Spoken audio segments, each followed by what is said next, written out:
তো ফাইনালি বন্ধুরা দেখতে পাচ্ছ আমি চলে এসেছি। এটা হচ্ছে আমাদের লক গেট, পিছনে রয়েছে। আর দেখো এখানে মাছ ধরার সরঞ্জাম, জালও শোকাচ্ছে, তারপর মাছ ধরা চলেছে। তো এইখানটায় যে পরিবেশটা আছে ক্যানেল বা ডিবিসির পাড়ে, এত গাছপালা আছে তোমাদের এখানে বোঝাতে পারবো না। এখানটা সবসময় একটা ঠান্ডা, যখনই আসো যত গরমই আসো এখানটা হেভি জায়গা। 1 জানুয়ারির সময় অনেক লোক ফিস্টি করতে আসে এখানটায়। দেখতে পাচ্ছ পিকনিক স্পটের মতো জায়গাগুলো হয়ে যায়, এগুলো গাছপালা রয়েছে। চলো আমরা ডিবিসিটা তোমাদের এখানে দেখাই।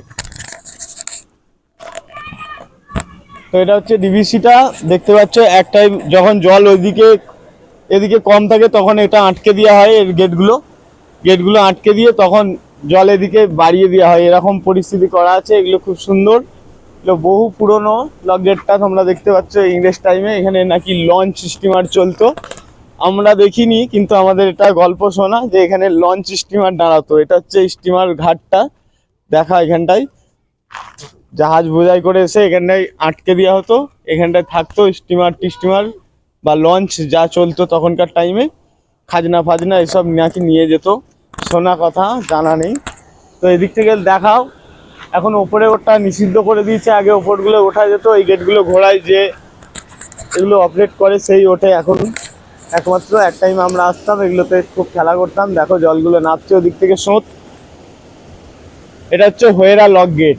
এটা কিন্তু পান্ডুয়া সব জায়গায় একটা করে লক গেট আছে, এটা আমাদের হোয়েরা লক গেট। এগুলো এক টাইম এই গেটগুলোই হ্যান্ডেল ছিল।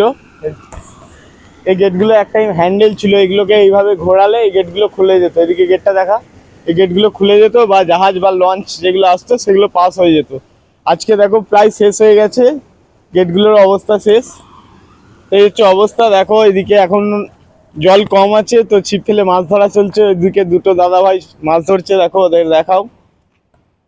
এটা হচ্ছে খন্নান লক গেট, খন্নান হোয়েরা লক গেট এটাকে বলে। তো তোমরা আসতে পারো এখানে, ঘুরতে চাইলে ঘুরতে আসতে পারো। দারুণ একটা ব্যাপার, মনে শান্তিভাবে এসে তোমরা এখানে ঘুরতে আসতে পারো অবশ্যই।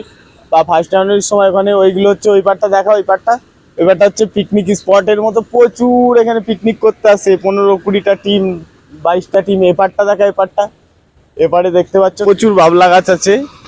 মনে হয় গুজরাটে চলে এসেছি মনে হয়, এত বাবলা গাছ আর পুরো গাছেই ভরা। তো ঠিক আছে নেই। তো বন্ধুরা ভিডিওটা সবাই বেশি বেশি করে শেয়ার করবে, লাইক করবে, কমেন্ট করবে। আজকের ভিডিওটা এতটাই রইলো, পরবর্তী ভিডিওতে আবার দেখা হবে। কেউ কারো গ্রাম যদি দেখতে চাও আমার পেজে অবশ্যই আমায় কমেন্ট করবে, তোমাদের দেখানোর চেষ্টা করবো। সবাই ভালো থেকো।